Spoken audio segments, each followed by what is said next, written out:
Assalamualaikum warahmatullahi wabarakatuh. Bismillahirrahmanirrahim.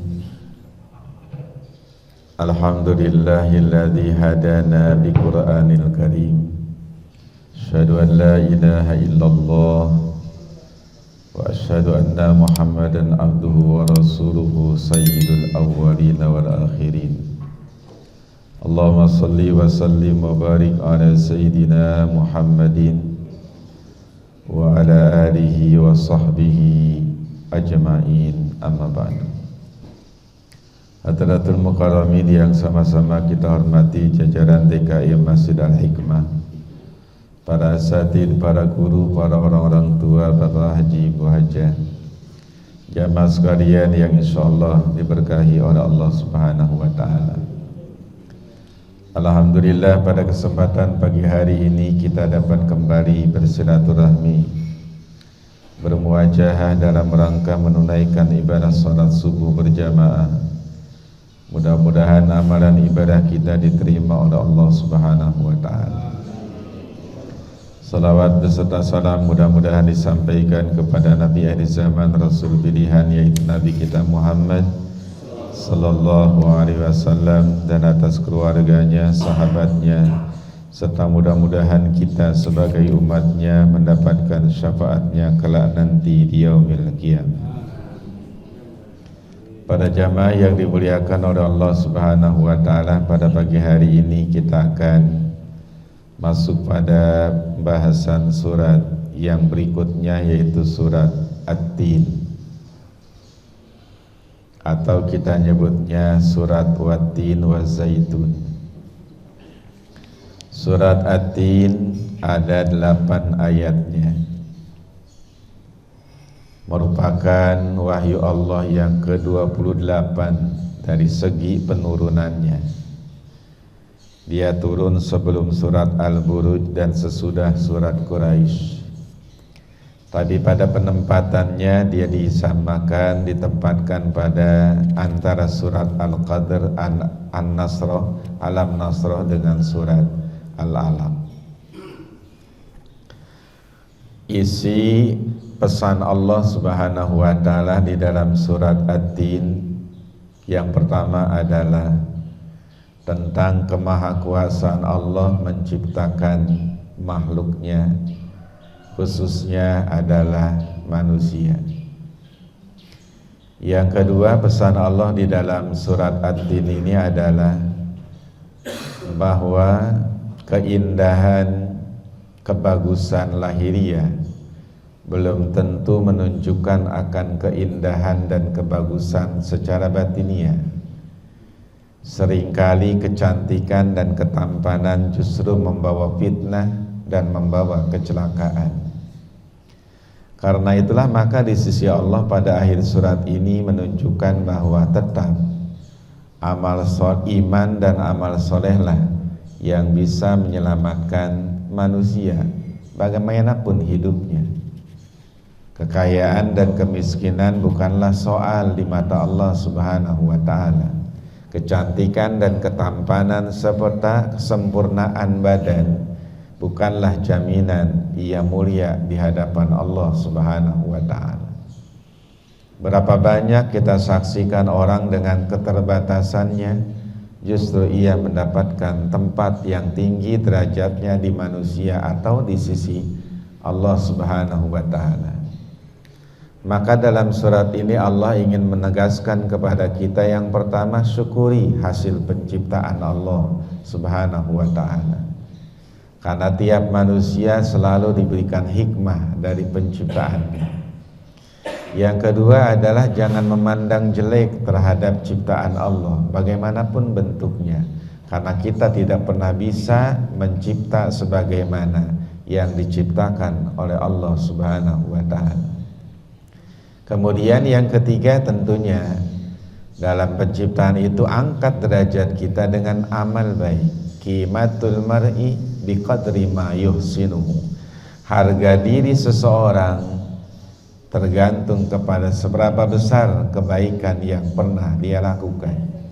Itulah pesan-pesan Allah di dalam surat At-Tin. Kemudian bismillahirrahmanirrahim. Wattini wazaitun, demi buah tin dan buah zaitun. Dari rangkaian surat kita sering menemukan Allah bersumpah dengan benda ciptaannya, sementara kita manusia tidak boleh bersumpah kecuali dengan nama Allah. Kenapa Allah bebas bersumpah ada demi matahari, demi bulan, demi malam, demi siang, demi waktu fajar, demi waktu duha, demi buah tin zaitun? Waw yang ada pada kalimat watin wa zaitun itu namanya waw qasam. Huruf waw yang menunjukkan sering dipakai untuk bersumpah.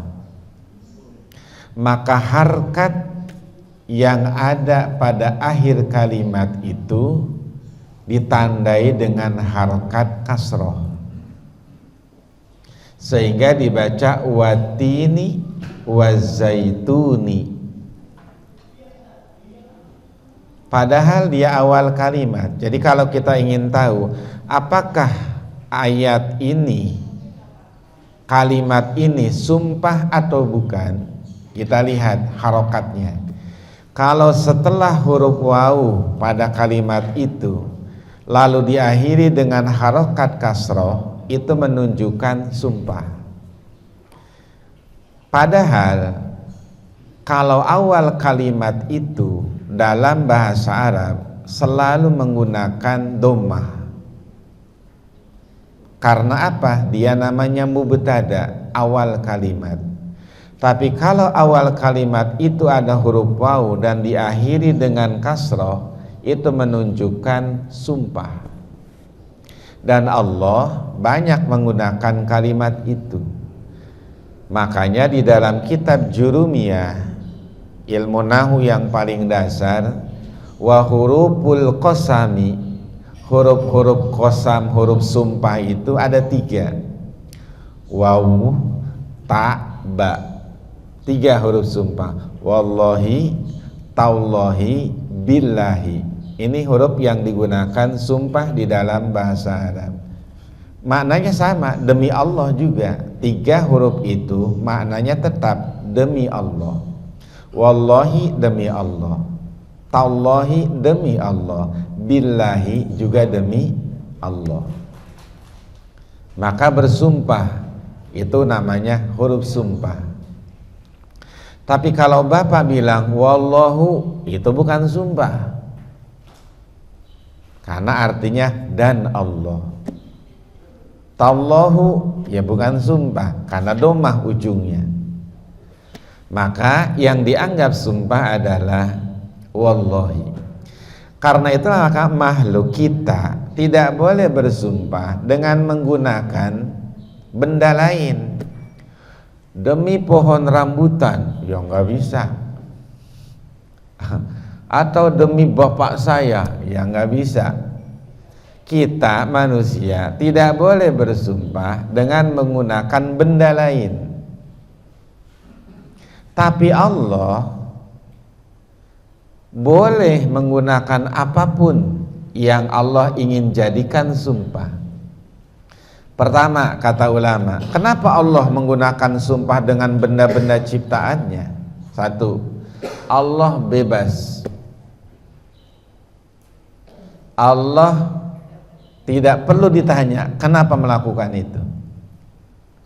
Tapi jawaban itu tidak memuaskan. Allah bebas, Allah terserah Allah mau melakukan apa. Tapi jawaban itu tentu tidak memuaskan kita. Nah, jawaban yang kedua, kenapa Allah bersumpah dengan benda-benda lain? Karena setiap benda, waktu yang Allah jadikan sumpah berarti fungsi, manfaat, hikmahnya luar biasa. Contoh, wasamsi, Allah bersumpah demi matahari. Maka dikaji oleh ulama, matahari itu apa manfaatnya, luar biasa. Lalu Allah bersumpah walaili, demi malam. Kenapa Allah bersumpah demi malam? Berarti benda waktu yang Allah jadikan sumpah adalah waktu yang begitu berharga, banyak manfaat, hikmah. Kenapa? Karena setiap apa yang Allah ciptakan selalu mengandung hikmah.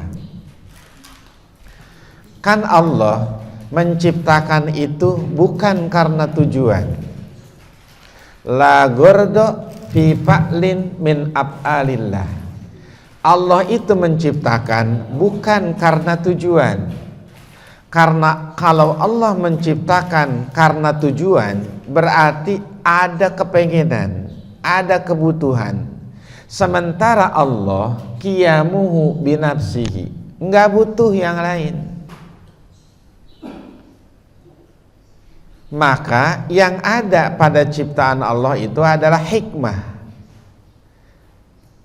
Oleh karena itulah maka ketika kita mengartikan wa ma khalaqtul jinna wal insa illa liya'budun, tidaklah aku ciptakan jin dan manusia melainkan akibatnya mereka beribadah, bukan melainkan agar mereka ibadah.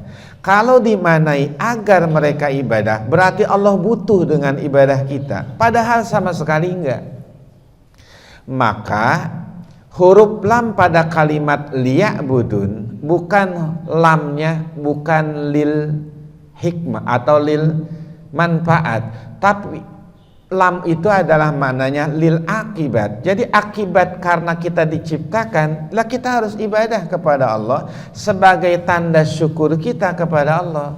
Karena ibadah yang kita lakukan ya bukan buat Allah, buat kita sendiri, dari kita untuk kita. Allah butuh? Enggak sama sekali. Maka sama, begitu Allah bersumpah dengan benda-benda, dengan waktu-waktu, bebas Allah. Dan pasti di dalamnya ada hikmah, ada ilmu, ada manfaat yang bisa diambil. Nah sekarang kenapa kita tidak boleh bersumpah dengan benda-benda lain? Kita harus bersumpahnya dengan nama Allah. Karena sumpah yang kita lakukan itu bisa jadi mengandung kebohongan. Demi Allah, saya akan menjalankan amanat jabatan saya dengan baik. Nah, tapi kenyataannya dalam hatinya bisa jadi tersimpan ada hianat, ada kebohongan, ada ketidakjelasan. Maka sumpah kita ngikat dengan sumpah nama Allah, supaya ketika kita bersumpah kita paham Allah yang kita jadikan garansi dari sumpah kita. Lah kalau yang dijadikan garansi sumpah kita adalah Allah, masa nggak percaya dengan nama Allah? Karena itulah maka kita tidak boleh mempermainkan sumpah dengan nama Allah. Wala taj'alullaha urdatan li aymanikum an tabarru wa tuqsitu bainan nas. Jangan kamu jadikan nama Allah itu sebagai penghalang. Artinya kalau kita mau berbuat baik atau berbuat tidak baik, jangan menggunakan nama Allah. Resikonya kalau kita bersumpah dengan nama Allah lalu kita melanggar sumpah itu, ada namanya kafarat, denda. Ada dalam fikih namanya kafaratul yamin, denda sumpah. Kita begitu, ya demi Allah saya akan datang, ternyata kagak datang, maka berarti kita harus bayar sumpah kita. Dengan apa? Puasa 3 hari berturut-turut atau memberi makan 10 fakir miskin. Itu dendanya, gara-gara kita mempermainkan nama Allah. Ada resiko. Sebab apa? Yang kita jadikan garansi adalah Allah.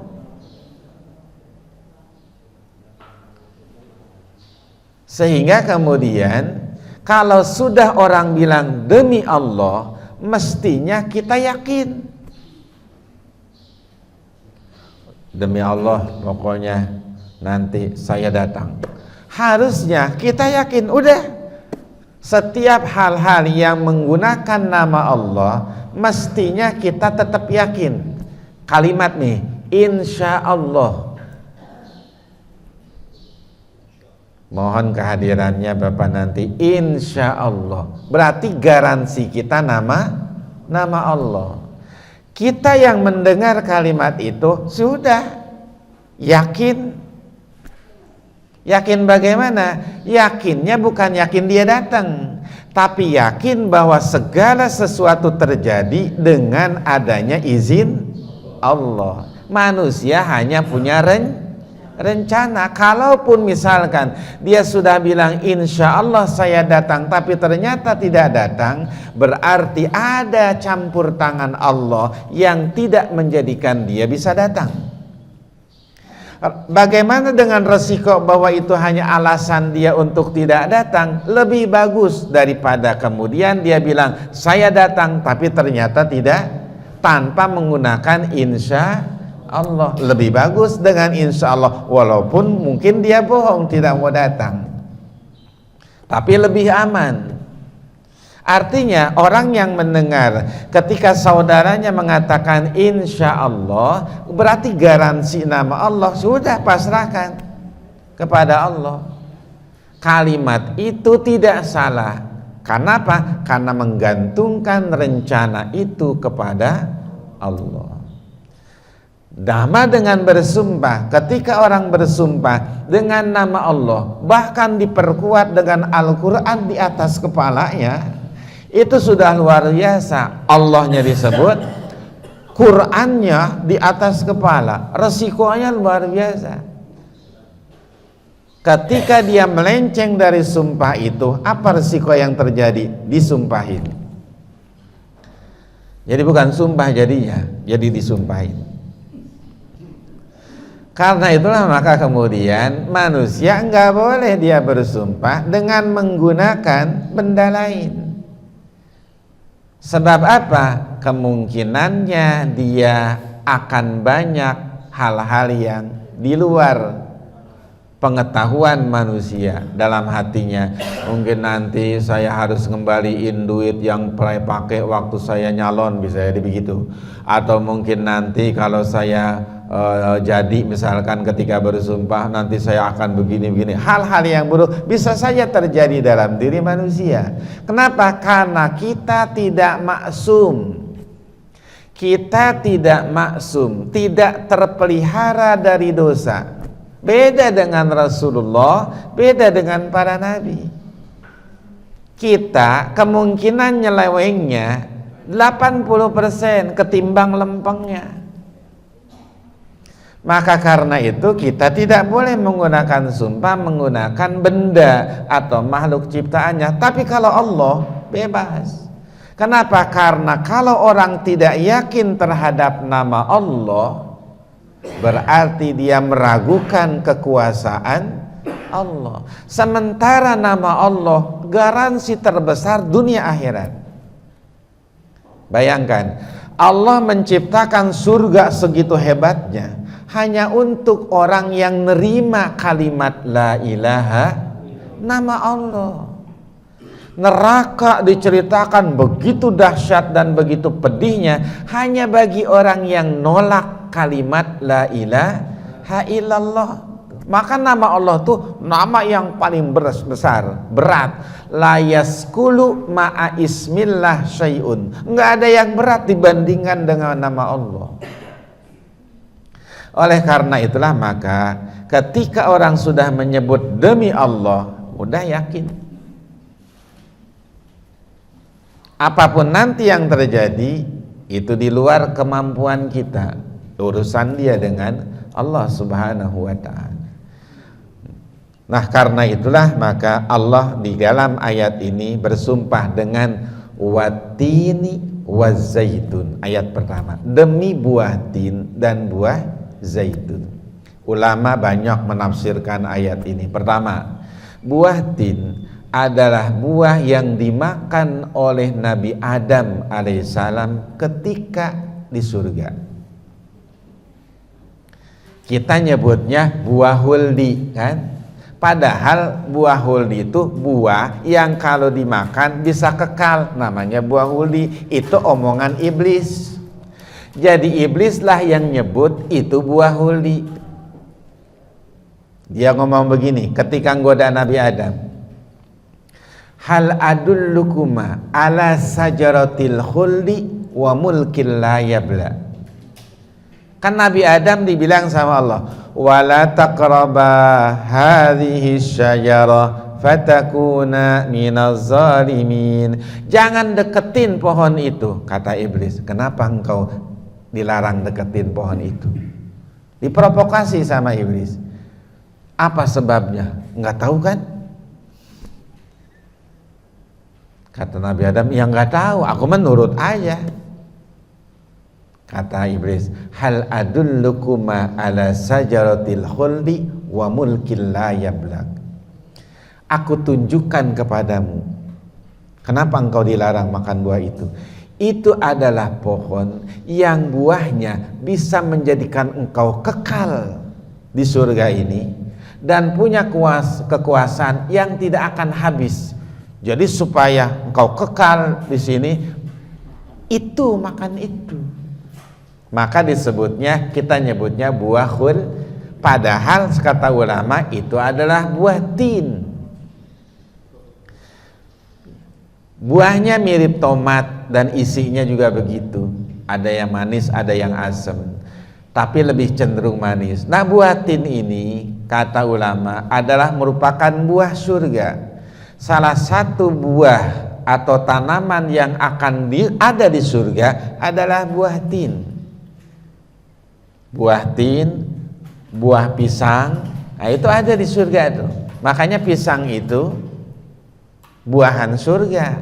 Jadi kalau kita makan pisang, alhamdulillah belum masuk surga sudah makan buah surganya. Buah surganya sudah kita makan. Ya masa buahnya sudah kita makan, kita enggak masuk surga.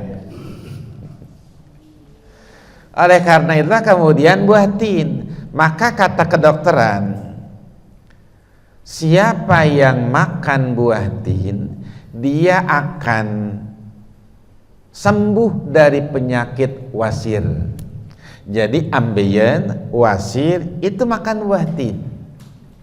Kalau dari makanannya.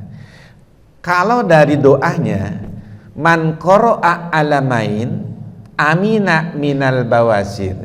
Siapa orang yang membiasakan sebelum sholat subuh, qobliyah subuh, itu membaca surat Alam Nasrah dan Alam Taro rutin tiap subuh, dia akan bebas dari penyakit wasir. Jadi kalau Bapak nggak baca di dalam sholat subuhnya, bacalah pada qobliyah subuhnya. Rakaat pertama setelah Fatihah surat Alam Nasrah. Rakaat kedua setelah Fatihah baca Alam Taro, makanya disebut surat dua alam. Itu alamain, Alam Nasroh dan Alam Taro. Itu kalau orang rutin setiap subuh membaca surat itu, amina minal bawasir, maka dia selamat dari penyakit wasir. Nah kemudian watini wazaitun. Sementara zaitun adalah buah yang menghasilkan minyak. Nah, kita sering kalau ke Mekah, kalau ke umroh, haji, atau di herbal-herbal banyak namanya minyak zaitun. Yang asli tentunya, yang bisa diminum untuk konsumsi kita. Buat kadang ibu-ibu masak pakai minyaknya, itu zaitun. Yang asli bisa digunakan untuk tidak mengandung kolesterol yang rendah, tidak beda dengan minyak kita yang ada. Tapi kalau pakai gunakan zaitun itu rendah kolesterol jadinya, kalau menggunakan masak dengan minyak zaitun itu.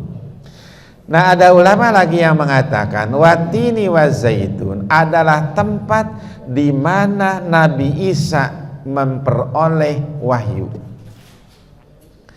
Tempat di mana tumbuhnya buah tin dan zaitun itu adalah tempat di mana Nabi Isa menerima wahyu. Ada ulama yang mengatakan bahwa pohon tin adalah pohon yang ada pada saat Nabi Isa diselamatkan oleh Allah dari pembunuhan. Jadi diangkatnya Nabi Isa alaihissalam, maka bertanda di situ ada pohon tin. Sebagian penafsiran begitu. Jadi kalau bicara tentang tin dan zaitun, pembahasannya hanya seperti itu kata ulama. Tapi Allah tidak akan menggunakan itu sumpah kalau tidak banyak hikmah di dalamnya. Kemudian ayat kedua, Waturi Sinin, Bukit Sinai, di mana Nabi Musa mendapatkan wahyu. Disebutnya Bukit Sinai, Turi Sinin. Waktu Nabi Isra dan Mi'raj, Nabi menancapkan bendera pada 4 tempat. Artinya Nabi singgah pada 4 tempat itu. 1 di Bukit Sinai, kemudian di Bethlehem, kemudian Nabi menancapkan Baitul Maqdis. Tempat-tempat itu disinggahi oleh Rasulullah pada saat beliau akan berangkat Mi'raj kepada Allah Subhanahu wa taala. Maka kalimat Tur itu artinya adalah bukit. Tur namanya. Kan ada jabal, nah, ada Tur. Jadi kalau Tur ke jabal.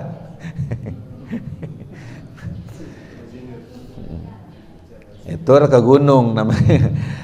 Ada Tur, ada jabal. Di kita rata-rata jabal karena tinggi gunungnya 1000-an meter di atas permukaan laut. Tapi yang namanya Tur adalah bukit disebutnya. Kita lihat Jabal Uhud namanya, Gunung Uhud. Kan tidak segede apa yang di Indonesia. Beda, maka seringnya nyebutnya Tur. Atau Bukit Sinai. Nah, Bukit Sinai itu enggak seperti gunung, ya cuman bukit doang gitu. Jajaran bukit yang berderet itu namanya Tur.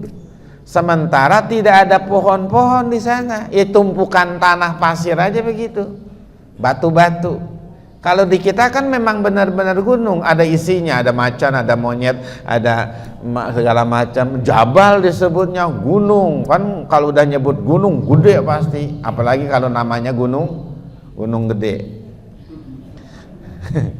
Udah nyebut gunung aja udah gede, apalagi ditambahin dengan nama gede, jadi gunung gede, emang gunung gede. Nah, oleh karena itulah kemudian Tur itu bukit. Nabi Musa 2 kali ke situ.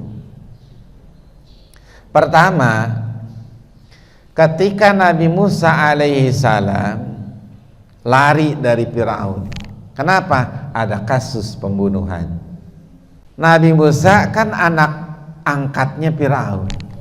33 tahun diasuh sama Firaun. Makanya Nabi Musa ini kan dalam kisahnya kekasih Allah, tapi yang ngasuh musuh Allah. Musuh Allah yang ngasuh kekasih Allah. Ada 2 peristiwa. Ada Musa, ada Samiri. Itu saudara.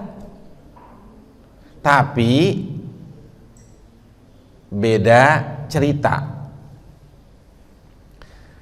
Nabi Musa alaihissalam adalah kekasih Allah, tapi yang ngurus adalah musuh Allah. Samiri jadi musuh Allah, tapi yang ngasuh adalah kekasih Allah, malaikat Jibril. Jadi Samiri itu anak zina, hasil zina, dibuang sama ibunya di bukit, dibuang tuh bayi. Jadi pembuangan bayi bukan terjadi sekarang doang, dulu sudah ada hasil hubungan gelap-gelapan.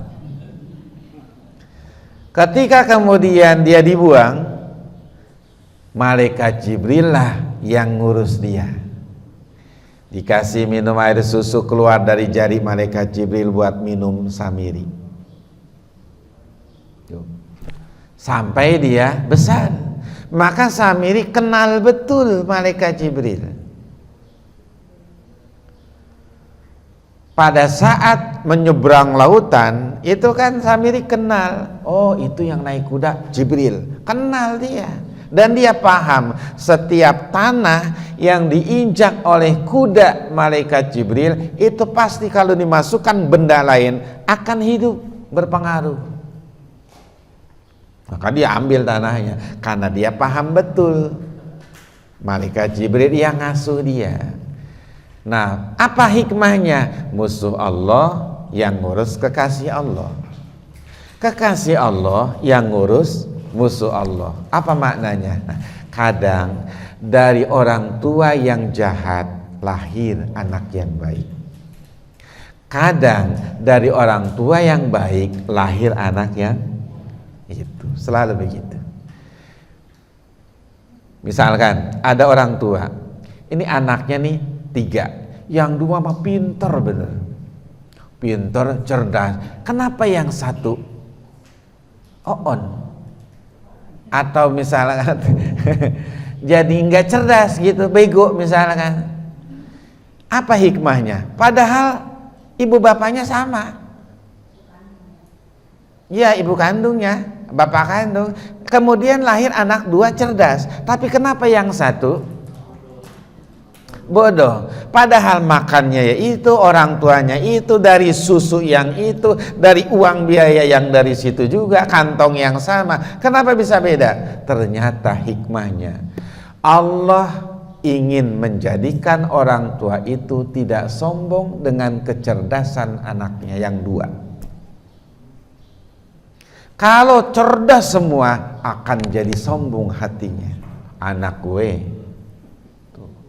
gue, dia akan bangga. Kalau sudah bangga begitu, Allah nggak suka. Karena yang pantas sombong dan bangga cuman Allah. Ya kan lazimnya orang tua begitu, Pak.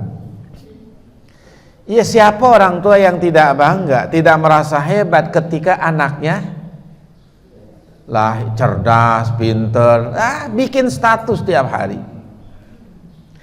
Tapi Allah nggak pengen begitu. Akhirnya 1 dijadikan beda. Supaya apa? Supaya orang tua juga jangan sombong. Tuh. Nabi Nuh alaihissalam, anak-anaknya nurut, istri nurut. Ada aja 1 yang bangkang, Kan'an. Ketika banjir terjadi, kata Nabi Nuh, naik ke semua tuh binatang aja dinaikin sama dia dalam perahu, sepasang. Manusia ada 80 orang, sepasang juga. Tinggal anaknya 1. Ya bunayyarkam ma'ana wala takum minal halikin. Nak, ayo naik ke sini bersama ayah, jangan jadi orang yang celaka. Apa jawaban anaknya? Inni asimul yaum. Ayah, aku akan naik ke gunung. Nanti aku akan selamat di atasnya. Kata Nabi Nuh, la asimal yaum min amrillah. Nah, sekarang nggak ada yang bisa selamat dari siksa Allah. Enggak, Pak, saya mau naik terus aja dia. Bangkang terhadap Nabi Nuh alaihissalam. Ketika Nabi Nuh bilang, ya Allah, innahu min ahli, ya Allah, itu keluarga saya, selamatin. Kata Allah, innahu amalun ghairu sholeh, itu amalnya tidak soleh, tidak baik. Maka kata ulama, kalau anak kita tersesat, Sementara kita sudah mendidik, sudah membiayai, sudah menasihati, dia tetap begitu, lepas urusan kita. Kita tidak akan diminta pertanggungjawaban terhadap dosa-dosanya. Tapi kalau kita diam saja, tidak mendidik, tidak menasihati, tidak membina, kita akan kena resiko karena tidak dakwah kepada anak kita. Istri misalkan celaka, suami enggak. Apakah nanti si suami diminta pertanggungjawaban? Iya, kalau dia tidak mendidik istrinya. Tapi kalau sudah dididik, dikasih pelajaran, dinasihati, dibimbing, kemudian masih bangkang juga, maka wala taziru waziratu wizra ukhra, kita tidak nanggung dosa yang dia lakukan. Oleh sebab itulah maka alaikum anfusukum la yadurrukum man dhalla idza tadaitum. Kamu tidak akan terkena imbas terhadap kesesatan orang lain. Ya walaupun anak tentu itu orang lain juga namanya. Kenapa? Karena bukan milik kita. Kita cuma ketitipan. Artinya begini, begitu kemudian kita berbuat soleh, berbuat baik, maka kebaikan akan kita dapati dan akan imbas kepada anak-anak kita. Maka kita tidak perlu marah-marah, tidak perlu naik darah, tidak perlu bentak-bentak karena akan bikin kita sakit. Begitu anak kita ya. Kita ya kesel pasti iya. Kenapa? Karena kita selalu pengen anak kita sesuai dengan keinginan kita. Nabi aja kagak bisa, apalagi kita, Nabi bukan. Maksudnya gimana? Solehkan dulu diri kita, solehkan pasangan kita, nanti dengan sendirinya anak kita akan soleh. Itu maksudnya. Silahkan kasih pelajaran, nasihati, tidak perlu tarik urat. Karena hanya akan bikin kita kesel, kita puyeng, dan kadang kita putus asa. Apalagi seorang ibu, kalau bisa nak, mama masukin lagi ke dalam.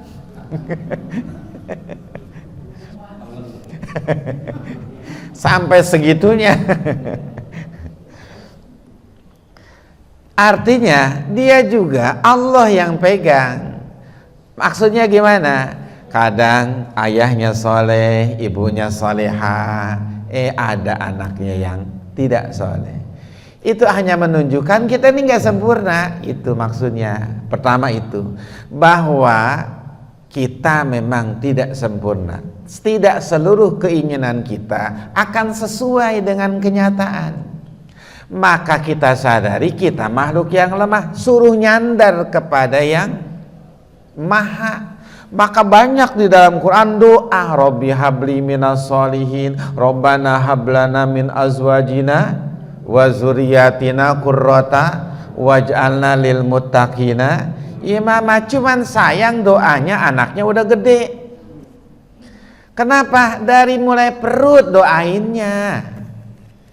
Itu kita doainnya, pohon udah gede nih, batangnya udah gede, kita mulai bengkokin susah, lama lah, keras, bisa jadi patah nanti. Tapi begitu dia tumbuh, kita stek, kita menanya olah itu supaya bengkok atau supaya lurus, kan gampang karena kayunya masih muda. Lah kalau udah tua, bukan malah bengkok, patah sekalian.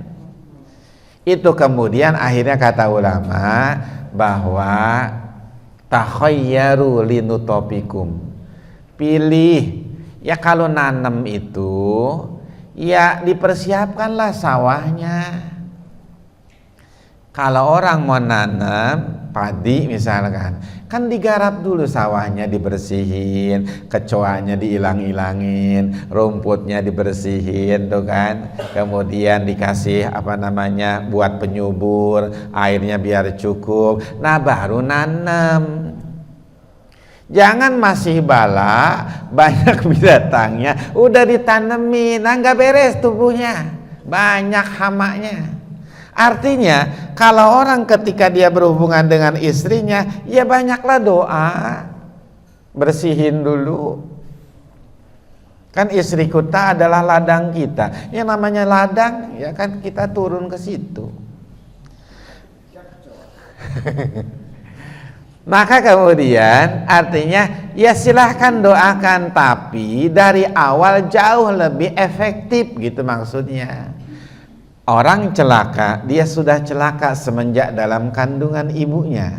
Orang bahagia, dia sudah bahagia semenjak dalam kandungan ibunya. Artinya proses awalnya begitu. Beda, makanya dalam Nabi itu beda-beda. Kalau Nabi Nuh masalah di anaknya, Nabi Lut masalah di istrinya. Anaknya 2, putrinya 2, solehah, nurut sama ayah, ibadah, iman kepada Allah. Bininya luar biasa, bangkangnya sama dia. Tuh, nggak sempurna juga. Padahal istri Nabi, ya kurang apa Nabi? Tapi istrinya begitu. Akhirnya kata Allah, udah Nuh, berangkat aja sama anak-anakmu. Istri saya biarin, nanti dia mati di situ rame-rame. Sampai segitunya Allah. Kenapa? Karena bisa jadi inilah ketidaksempurnaan kita dalam keluarga, ada saja, tapi yakin selalu ada hikmah. Akhirnya ketika yang 2 rajin atau pinter, yang 1 enggak, akhirnya kemudian banyak doa, kita banyak pasrah kepada Allah, banyak kemudian kita belajar untuk memperbaiki itu hikmahnya. Akhirnya hidup tidak terlalu sombong, tidak terlalu bangga, syukur yang ada, itu penyeimbang namanya. Nabi begini bilang, ya Allah, ini semua umatku jadikanlah semua manusia jadi orang beriman semuanya. Ke Nabi itu begitu, harisun alaikum bil mu'minina raufur. Karena ada kalimat, laqad ja'akum rasulun min anfusikum azizun alaihi ma anittum harisun alaikum bil mu'minina raufur. Harisun itu artinya Nabi pengen seluruh umatnya nurut sama dia, atau seluruh manusia Islam semuanya.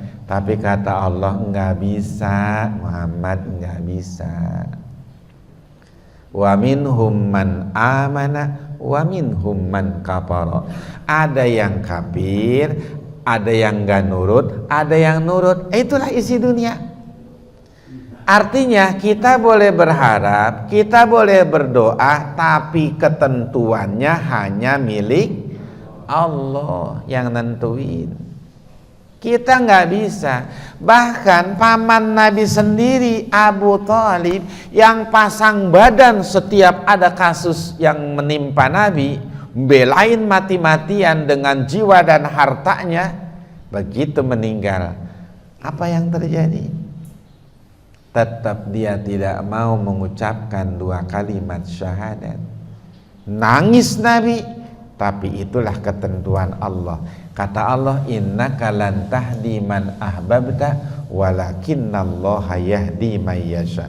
Engkau nggak bisa ngasih petunjuk kepada orang yang kamu cintai, Allah yang akan memberikan petunjuk. Inilah hidayah, itu hak mutlak Allah, nggak bisa campur tangan kita.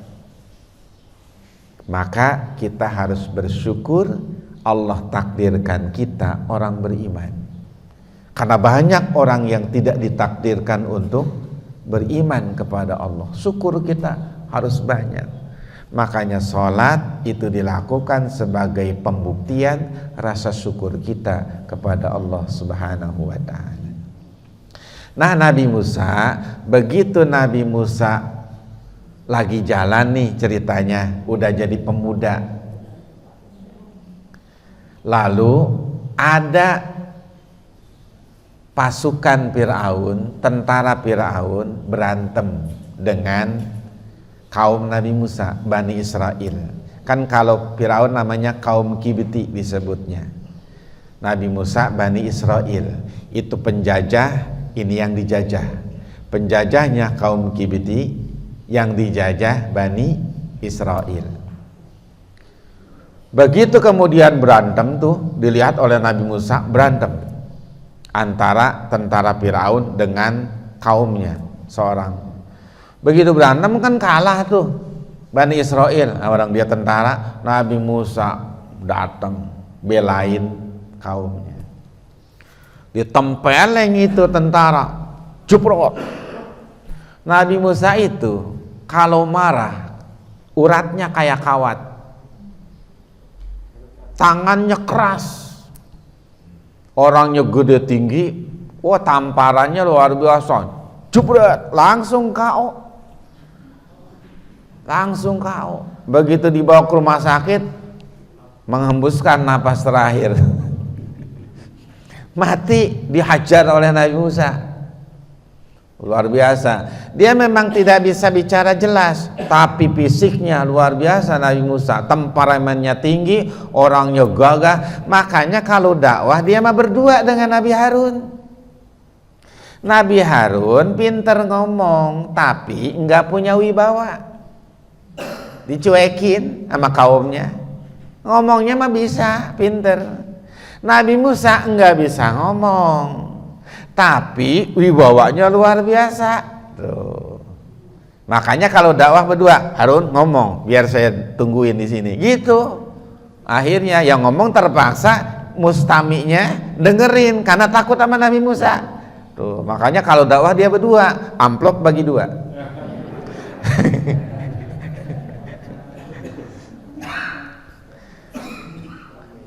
Begitu dihajar kan mati, begitu mati kan nyampe tuh kasusnya sama Fir'aun. Ini kerjaan siapa? Musa. Oh. Emang Fir'aun dari dulu juga sudah curiga, cuman karena kepengenan dari istrinya Asyah waktu itu untuk ngasuh Nabi Musa, lalu Allah punya peran, wa alqaitu alaika mahabbatan minni. Begitu Fir'aun ngelihat Nabi Musa langsung seneng, ya Allah yang ngasih dalam hatinya. Tapi kecurigaan tetap ada. Wah, Musa, tangkap Musa. Oh, kata Firaun, bawa pulang. Nabi Musa nggak mau, lari dia, lari. Lari 7 hari 7 malam lari itu. Bayangkan maraton 7 hari 7 malam. Lari dia. Sampai kemana? Ke Madyan, Jordan. Dari Mesir ke Jordan lari Nabi Musa. Jauh benar. Begitu kemudian lari, ngasoh ceritanya. Kemudian Nabi Musa ngasoh di tempat orang yang sedang ngasih minum. Onta, kambing, domba, ada satu sumur kecil mata air, disitulah tukang gembala pada ngasih minum. Kemudian setelah itu Nabi Musa duduk datuh ngasoh. Orang 7 hari 7 malam makan enggak, karena selama perjalanan larian enggak nemuin restoran.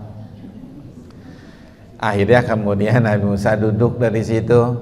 Begitu duduk ngelihat orang pada ngasih minum, ada 2 perempuan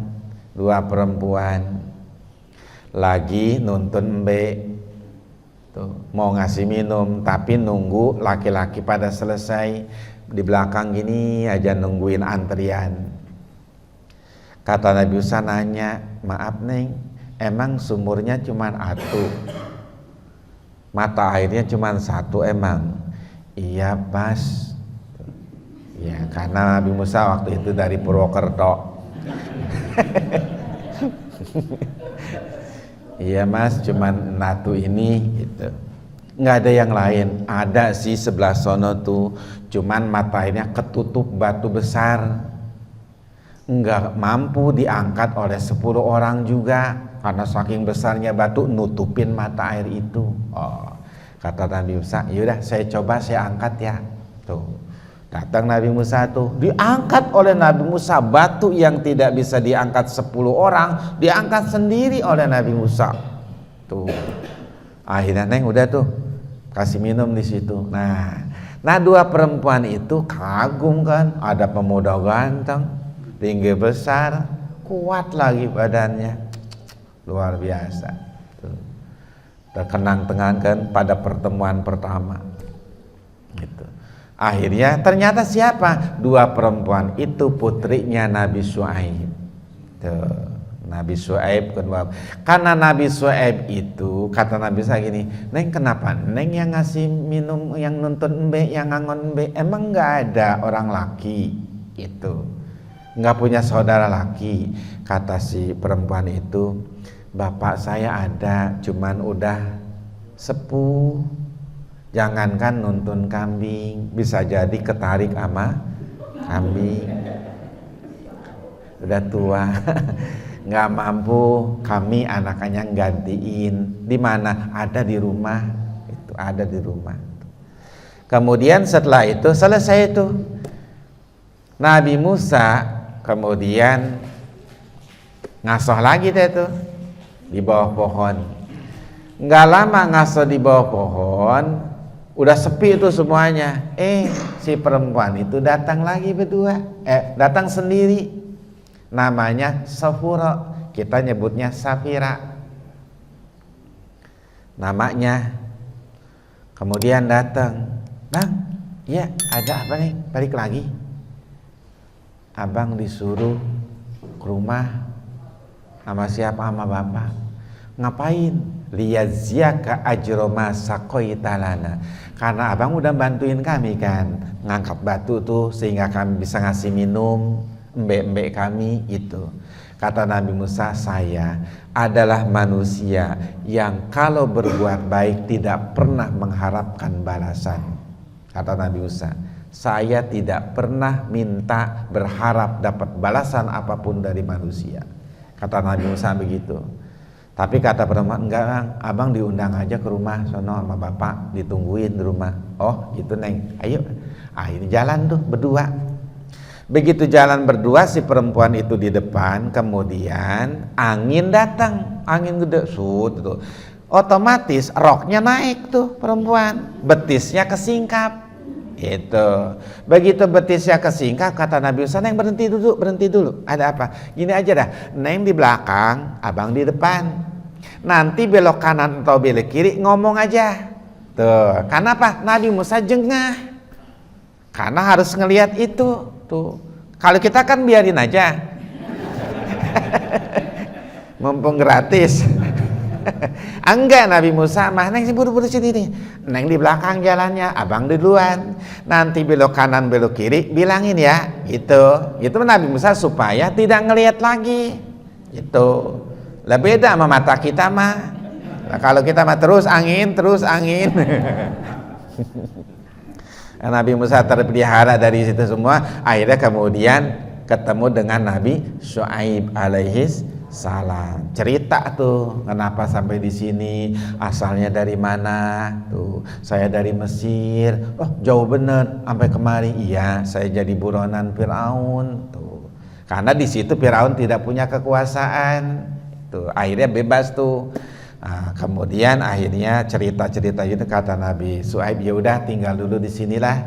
Tuh beberapa hari mah. Tuh. Begitu tinggal beberapa hari, kemudian Nabi Harun nih tahu nih putrinya nih fall in love, jatuh cinta tuh. Ada ngerasa anak gua kayaknya demen nih ya tuh. Akhirnya Nabi Musa dipanggil begini, nih Musa, kalau kamu ingin atau saya pengen, uridu an unkihaka, saya pengen nikahin engkau dengan salah satu putri saya. Nabi Musa bengong aja. Lepan saya sendiri doang bu, orang tua kagak ada. Gimana saya mau besan? Bebawaan kayak nggak usah. saya nggak punya apa-apa, dia baju tiba ada di badan doang nih, duit ya kagak bawa, apalagi cincin emas mah nggak ada, buat nanti saya biaya nikah bagaimana? Kata Nabi Harun begini, kata Nabi Syuaib begini, udah nggak usah mikirin mas kawin, mikirin biaya, gini aja, kalau kamu mau mas kawinnya kamu ngangon embe 8 tahun di sini. Nah, kira-kira kalau sekarang anak muda disuruh tawarin begitu, mas kawin. Mas kawinnya ngangon embe 8 tahun. Pain asmam ta'asron pamin indik. Tapi kalau kamu bisa jadi 10 tahun, ya itu mah terserah gitu ya. Artinya sebenarnya nyuruhnya 10 tahun, cuman nggak enak aja. Sementara yang nama Nabi itu kan nggak pernah nolak kalau hal-hal yang begitu. Nggak mungkin nawar, udah wah jangan 2 tahun aja. Itu nggak mungkin Nabi Musa begitu. Iya, ya langsung iya udah. Akhirnya Nabi Musa nikah dengan putrinya Nabi Syuaib yang bernama Sapuro dengan mas kawin ngangon embe 10 tahun, luar biasa. Iya. Kalau kita mau udah nyerah baik dah. Enggak jadi dah Pak, saya mau pulang aja dah. Nah itulah kemudian, nah setelah dewasa, setelah punya anak, Nabi Musa akhirnya terpanggil buat pulang. Disitulah kemudian ketika angin besar, topan, gelap, obornya mati, nah akhirnya melihatlah cahaya di bukit Sinai itu. Itulah awal Nabi Musa datang ke bukit Sinai karena melihat ada cahaya di situ. Itulah kisah Nabi Musa. Bapak sekalian, sudah siang. Insyaallah nanti kita akan lanjutkan kembali. Mudah-mudahan ada manfaatnya. Al-Fatihah. A'udzubillahi minasyaitonirrajim. Bismillahirrahmanirrahim. Alhamdulillahirabbil alamin arrahmanir rahim maliki yaumiddin. Iyyaka na'budu wa iyyaka nasta'in ihdinas siratal mustaqim. Shiratal ladzina an'amta 'alaihim ghairil maghdubi 'alaihim وعفاني كريم الله بحق الفاتحة المعظمة وسبع المثاني أن تفتح لنا بكل خير وأن تتفضل علينا بكل خير وأن تجعلنا من أهل الخير وأن تعاملنا معاملتك لأهل الخير وأن تحفظنا في أدياننا وأبداننا وأنفسنا وأهلنا وأموالنا وأولادنا وأصحابنا وأحبابنا من كل مهنة وفتنة وبؤس وضيق إنك ولي كل خير متفضل بكل خير ومؤتي لكل خير يا أرحم الراحمين دعواهم فيها سبحانك اللهم وتحيتهم فيها سلام وآخر دعواهم أن الحمد لله رب العالمين سبحانك اللهم وبحمدك أشهد أن لا إله إلا أنت أستغفرك وأتوب إليك السلام عليكم ورحمة الله وبركاته.